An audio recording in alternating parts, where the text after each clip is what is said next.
Hey, Fred. Good to see you, man. Thanks, Mike. Good to see you. Um, Walk us through it. What was this like? How bad did it get? What was your experience? Um, yeah, I think obviously tested. I tested positive myself. I'm not going to speak for none of my teammates, but I definitely was notified that I tested positive. And at that point, it was just a matter of trying to get somewhere and get isolated and get away from my kids and my girl and my family. And I bunkered down. I definitely, I had it. I had symptoms. A few days of symptoms. It was pretty rough. A few of those days didn't last that long. Got out of it, and at that point, it just turned into a waiting game. You know what I'm saying? Just waiting to see when I could first clear the hotel room, and second, when I could start to be back around the team. So, yeah, it was a whirlwind. Definitely an experience that I won't forget. I wouldn't wish it on anybody, but I'm here. I'm alive. I'm breathing, and I know there's a lot of people that didn't make it through um, COVID. So my thoughts and my heart is with the families and people that's been affected by this thing that weren't as fortunate as I was and as I am. So I'm thoughtful, with that. But I'm just happy to be back with the team right now. Do you like? Can you tell how you've come back from it? Like you've probably seen the stories, Tatum and those guys saying, this stuff lingers. Do you feel good on the court now? Kevin, shut up. What? Do you feel good on the court? You feel like you're Yeah, back and yeah. I mean, it's gonna be a process. It's gonna be a process for sure. It's gonna take time.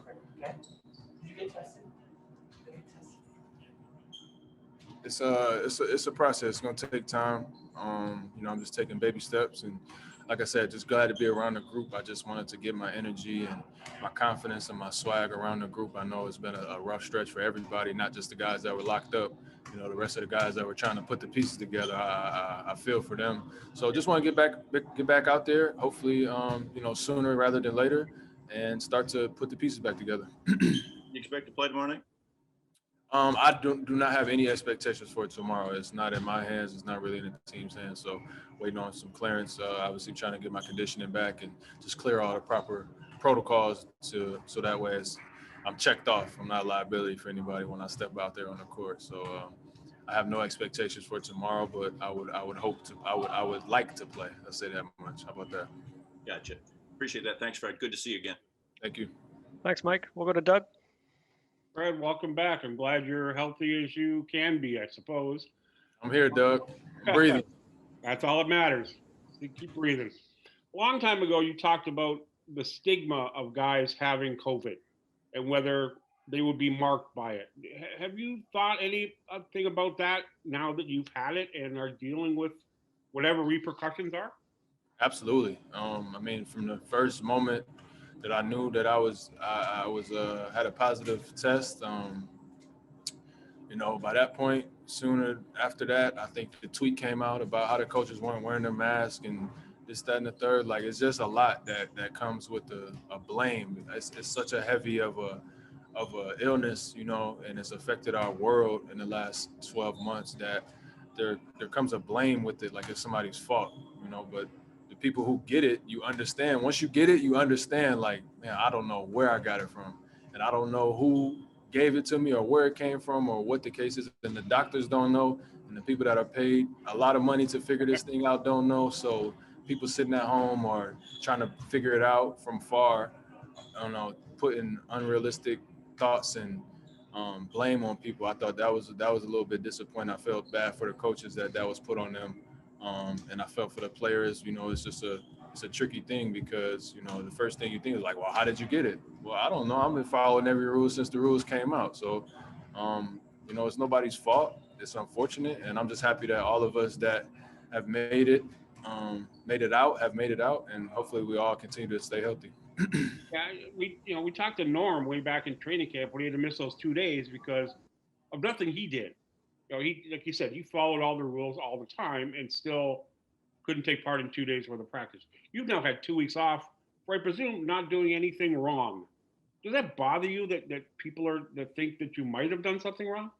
It doesn't bother me. I could see how it could bother someone else. And if I was named in that tweet as part of the blame, I would have been really, really mad.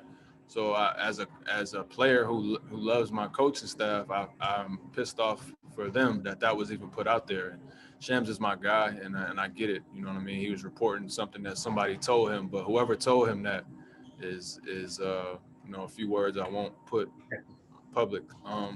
So other than that, I'm not worried about it. Like I know what I do every day, and I think it's just it's an impossible situation trying to make this season work.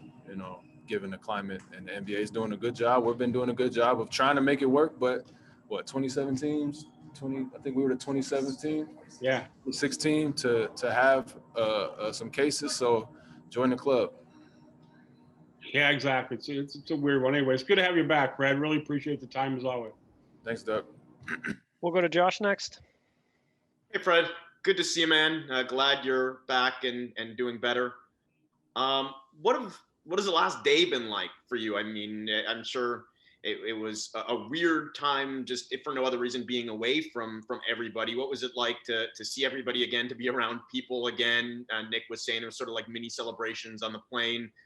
To have most of, if not the whole group back together. What's that been like? Yeah, so yesterday was my first day back in the gym. So it was that Monday. And Sunday night, my son busted his eye up and all that. So part of me was sleeping with him, making sure he was all right. And then the other part of me was so excited that I was getting able to work out. The next day I couldn't sleep. So Sunday night I didn't sleep at all. Half of me watching him, the other half waiting to get back in the gym. And I caught myself walking into the gym just smiling, man, just smiling. Just like I forgot how much I love this shit. You know what I'm saying? Like I really love the game. I really love basketball. I love being in the gym. I don't always love everything that comes with it. You know what I'm saying? But I really love the game, and it's just a blessing to be able to be back and having that taken from me for that period of time. So where you just go cold turkey, nothing. You're just in the room by yourself. You don't get to practice. You don't get to shoot on your own. You don't get to. I couldn't do a push-up. You know what I'm saying? And to be back here, I've been giving out more hugs in the last 24 hours than I ever have in my life. So I'm happy to be back, to say the least. Thanks, Fred. Appreciate that. Hope Junior's doing okay. He's all right. He'll be all right. Thanks, Josh. We'll go to Michael Grange. Hey, Fred.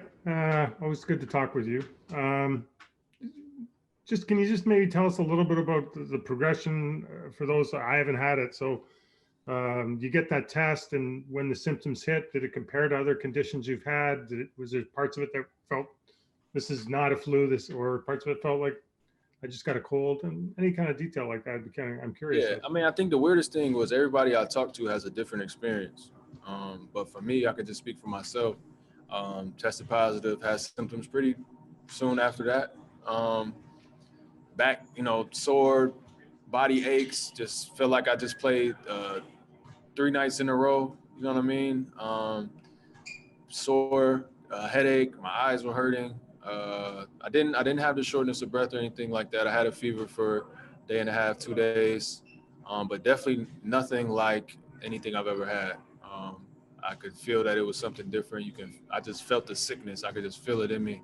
I could feel it in my bones and my blood and my muscles. It just was something that was kind of just taking over my body for a short period of time, and a lot of rest, a lot of Tylenol, and just waiting it out. And once it passed out, I felt perfectly fine again. Obviously, just probably a little fatigued, and body was a little beat up just from the sickness, passing through. But my symptoms didn't last that long. But I would say I had 2 bad days, 2 really bad days, and after that, I was okay. And I guess you're all by yourself when you're having your bad days, right? Yeah. So I mean, I obviously away from my kids and my family, and for their safe and healthy, but for their health and safety, but obviously it's lonely in there, man. I'm not a phone guy either, so I don't too much talking on the phone and all that. I was just trying to wait it out and get it over with. One last quick one. So you've basically been inactive until you went to the gym Monday, right? Yep. Not like you're running on a treadmill or anything like that. Yep. So do you have any feel for when you might be able to handle 25, 30 minutes or more? Nah, but I'll tell you one thing, I'm gonna go out there swinging. You know what I'm saying? I'm gonna jump in there, and if I don't feel right when I'm out there, then you guys will see me walk back to the locker room, and I'll be out until I can feel better. But whenever I do step foot back out there, I'm going out there swinging. And if I play really bad, you guys can just write that I got COVID. And if I play good, then you just got to write and big me up and talk about how great I am. How about that? That's the deal. So that's you're taking the words right out of my mouth. Thanks. All right. Thanks, Michael. We'll go to Eric. Hey, Fred, welcome back. Thanks, Eric. Nick was talking about the various protocols you guys have to clear now. Obviously, you had to be cleared for 1-on-0. So can you just take us through that, what the progressions are and where you are right now? Yeah, I think, Eric, for me, I don't really know all the protocols, so to speak. I've been asking a ton of questions the last 48 hours. I know that there was a certain amount of days due to when my symptoms began and day 0 and all that stuff, and I was let out of quote-unquote quarantine. The guys were on the road. They come back. Due to the days, I had to get cleared, cardiac tests, go see the cardiologist, do a bunch of screens on your heart and see the doctor and, get cleared that way. And then there's a progression on the court. So just getting warmed up and getting your heart rate up and see how you react to that. Go through a workout, see how you react to that, and then try to sustain and see how you react and see how you feel. But I think it's a little bit different depending on everybody's situation. So for me, I went through that yesterday. Got a sweat today. Got my heart rate up again, and we'll see what the league says, about tomorrow. But it's just a waiting game for me at this point. I'm ready to go whenever they allow me to. I'm trying to jump back in there and see what happens. So you don't know precisely what they're going to be looking for tomorrow, for example? As far as what it like takes for me to play? Yeah, exactly. Yeah, I have no idea. That's above me. I've been asking questions. I haven't really got a lot of great answers. So, I think right now the ball's in the league's hands to say yes or no. And depending on that, if not tomorrow, I would hope by Friday I'm able to play. So we'll see. I don't have a great answer for you. I'm going to squeeze one more in if I can. What was it like watching the games? And I mean, especially the Atlanta game with how it ended. I mean, what was that experience like? Yeah. I'm sensitive, for my guys, man. And I feel for everybody that had to be out there. I would say it was frustrating. It was hard to watch. I thought that a few guys played well. I thought Norm continued to play the way that he's been playing. Paul Watson looked good in spurts. Stanley was solid. Kyle was Kyle. Chris was up and down, but great when he was great. But I think just all in all, I was just, frustrated that we didn't have more breakouts. And I'm not blaming those guys, and I would never hold it against them because I can't imagine being in that position. But I can imagine being in that position, and you would always say, hey, I would have done this or I would have done that. Like, I know what my younger groups were like when I was my first few years in the league. And I was hurt for those guys that weren't able to jump out, that didn't have a big name already, that were trying to make themselves. So I thought it was just a missed opportunity for our ball club, for our franchise, for our team, for a lot of guys on the roster. But it's understandable. It's an impossible situation. And most of those games were very winnable, and so it hurts and it was frustrating. But all that being said, all that shit is over with. We got to try to turn it around, and we won 5 in a row. We'll look back on that as a hard time for everybody, but it won't make or break our season. Welcome back, and hope your family's doing well. Thank you. Thanks, Eric. We've got time for one more quick one from James Herbert from CBS Sports. James, if you could just don't rush me, Phil, man. I ain't been had nothing to do for the last 20 days. Don't rush me. Okay. You gave me a good segue, and good to see you, Fred. Thanks, but man. You said you couldn't do a push-up, and you're not much of a phone guy. So, what did your days sort of look like?